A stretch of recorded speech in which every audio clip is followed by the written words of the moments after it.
Hi, I'm Amy Goodman, host of Democracy Now! The climate crisis, the curtailment of reproductive rights, authoritarianism.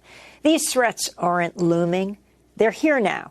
If you believe Democracy Now!'s reporting on these issues is essential, please sign up for a monthly gift of $5, $10, or even $20. Go to democracynow.org to make your donation right away. Oh, and your gift will be matched dollar for dollar by a generous donor. Thank you so much.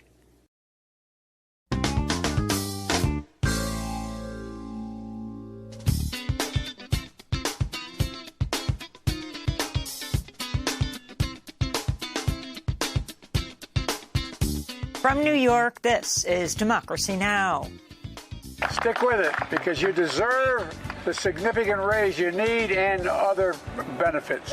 So let's get back what we lost, okay? We saved them. It's about time them to step up for us. Thank you.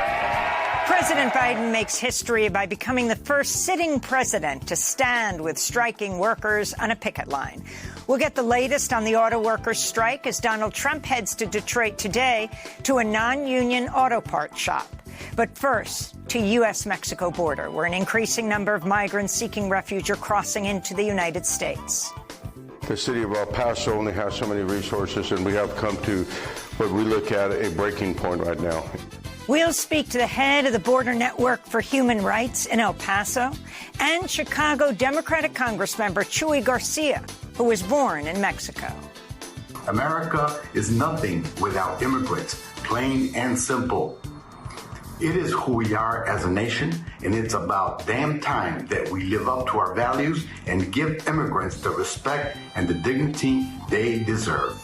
Plus, we'll look at the U.S. government's landmark lawsuit against Amazon and the growing Democratic calls for New Jersey Senator Bob Menendez to resign after he was indicted for bribery. All that and more coming up.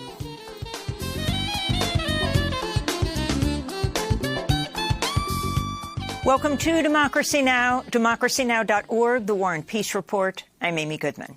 President Biden became the first sitting U.S. president to join a picket line Tuesday as he expressed support for auto workers in Wayne, Michigan, in their strike against the Big Three, Ford, GM, and Stellantis. The fact of the matter is that you guys, the UAW, you saved the automobile industry back in 2008 and before. You made a lot of sacrifices. You gave up a lot. And the companies were in trouble. But now they're doing incredibly well. And guess what? You should be doing incredibly well, too. It's a simple proposition. Just about being fair. And folks, stick with it, because you deserve the significant raise you need and other benefits. President Biden was standing next to UAW President Shawn Fain. Donald Trump is speaking to auto workers today at a non-union auto plant near Detroit. He'll be skipping tonight's second Republican debate. Meanwhile, General Motors started hiring $14 an hour scabs to cross the picket line. In more labor news, television and movie writers are back at work after ending their historic 148-day strike at midnight following an exceptional tentative deal on a new contract with Hollywood studios and streaming services.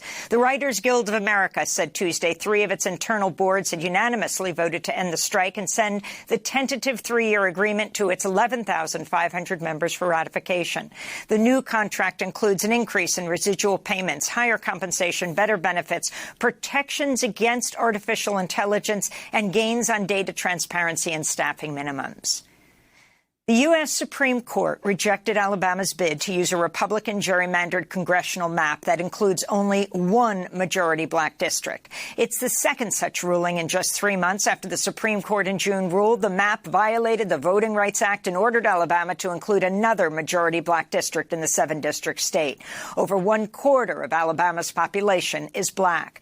A special master was appointed in the case and proposed 3 new congressional maps that abide by the Supreme Court order. A 3-judge panel will select one of the maps.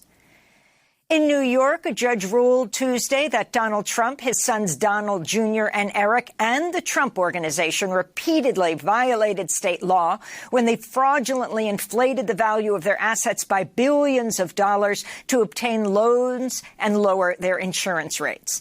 The ruling came as part of a civil lawsuit brought by New York Attorney General Letitia James and will force some of Trump's business licenses to be dissolved.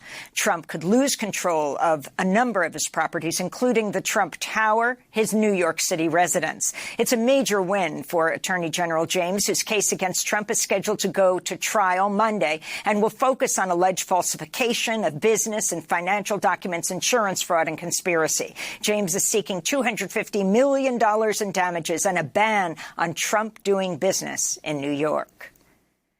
Federal Communications Commission Chair Jessica Rosenworcel said Tuesday she plans to restore landmark net neutrality regulations that were repealed under former President Trump. This comes after Democrats this week took majority control of the 5-member FCC. They'll vote on reinstating net neutrality next month, which would bar Internet providers from blocking access or throttling customers' connections based on how much they pay or which websites they visit. This is Rosenworcel speaking at the National Press Club yesterday. Broadband is no longer just nice to have. It's need to have for everyone, everywhere. It's not a luxury. It's a necessity. It is essential infrastructure for modern life. Digital rights activists welcome the announcement. The watchdog group Common Cause said, quote, to allow a handful of monopoly-aspiring gatekeepers to control access to the Internet is a direct threat to our democracy, unquote. The Federal Trade Commission and 17 states have filed a sweeping antitrust lawsuit against Amazon. The plaintiffs say Amazon illegally uses, quote, punitive and coercive tactics to unlawfully maintain its monopolies, unquote, allowing it to charge higher prices, harming customers and weakening competition.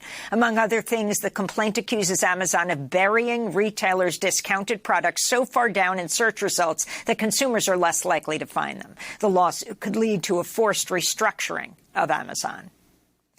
The Senate announced a bipartisan stopgap deal that would keep the U.S. government open through November 17th, as well as provide $6 billion for Ukraine and $6 billion in disaster funding. Senate leaders hope to pass the measure by the end of the week, but it's not clear whether it can break past the ongoing gridlock in the Republican-controlled House, where far-right Congress members have already threatened to remove Speaker Kevin McCarthy if he brings the bill to a vote. McCarthy's planning to re-propose separate legislation that includes 8% cuts in social spending and resumption of construction on Trump's U.S.-Mexico border wall.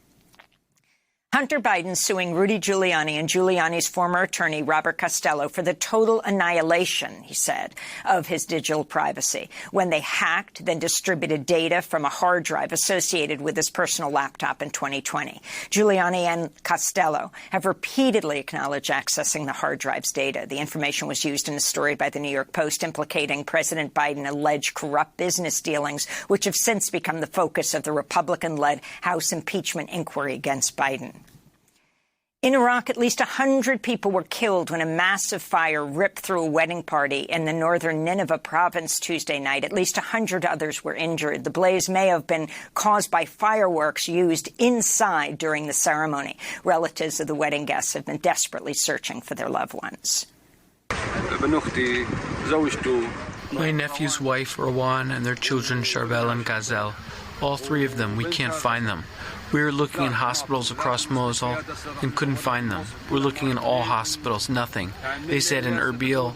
We called there and they can't find them either. The death toll from an explosion at fuel depot in the Nagorno-Karabakh region of Azerbaijan has risen to 68 as tens of thousands of ethnic Armenians have been rushing to the border following a military blitz by Azerbaijani forces last week. Samantha Power, head of USAID, said the U.S. would provide $11.5 million in aid for the worsening crisis and urge Azerbaijan to facilitate access to those in need by humanitarian workers. Armenia has warned of an ethnic cleansing campaign in the contested region.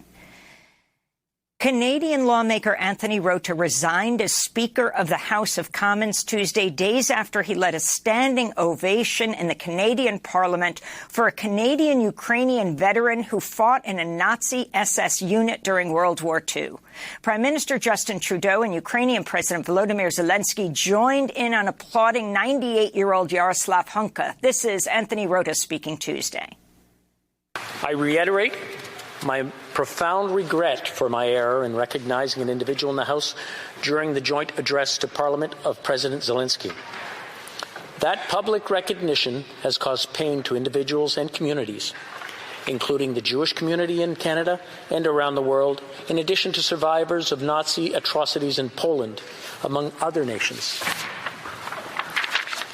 I accept full responsibility for my actions. Meanwhile, Poland's education minister said he's taking steps to investigate whether Hunka was involved in crimes against Poles during World War II and to possibly extradite him to stand trial in Poland.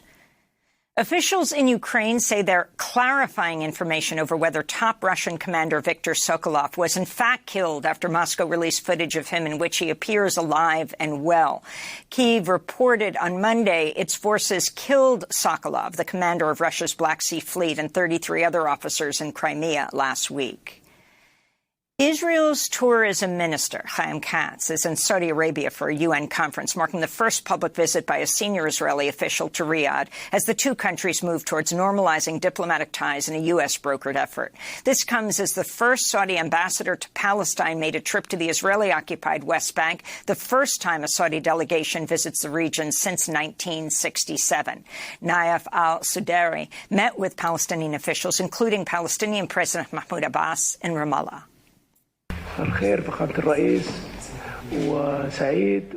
Good evening, Your Excellency. I am proud and happy to be in my country, Palestine, with East Jerusalem as its capital. God willing, hopefully next time or next times, we will go together to Jerusalem. Saudi Arabia said it will only normalize relations with Israel if there's progress in the creation of a Palestinian state. And J.P. Morgan Chase has agreed to a $75 million settlement with the U.S. Virgin Islands in a lawsuit over the bank's role in financing Jeffrey Epstein's sex and human trafficking empire. Epstein owned 2 private islands in the Virgin Islands. J.P. Morgan did not accept any liability in the settlement, which will be split between legal fees and funding efforts to combat human trafficking. The suit, filed last December by former U.S. Virgin Islands Attorney General Denise George, also accused J.P. Morgan of profiting from Epstein's operations and failing to report suspicious activity. George was fired soon after she launched the lawsuit. She'd recently secured a $105 million settlement from Epstein's estate. This comes after J.P. Morgan Chase in June agreed to pay $290 million to settle another lawsuit brought by Epstein's survivors, who said the bank ignored warnings about Epstein's abuses for years because he was bringing in wealthy clients. And those are some of the headlines. This is Democracy Now!, democracynow.org, the War and Peace Report. Coming up, we go to the U.S.-Mexico border, where an increasing number of migrants seeking refuge are crossing into the United States. Stay with us.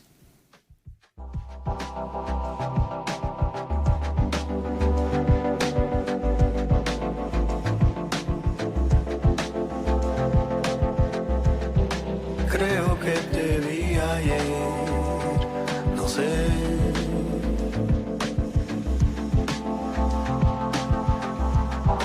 Creo que escuché tu voz también.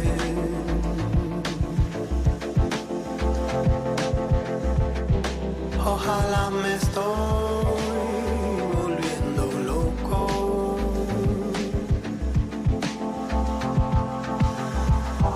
Por lo menos tengo con quien puedo hablar.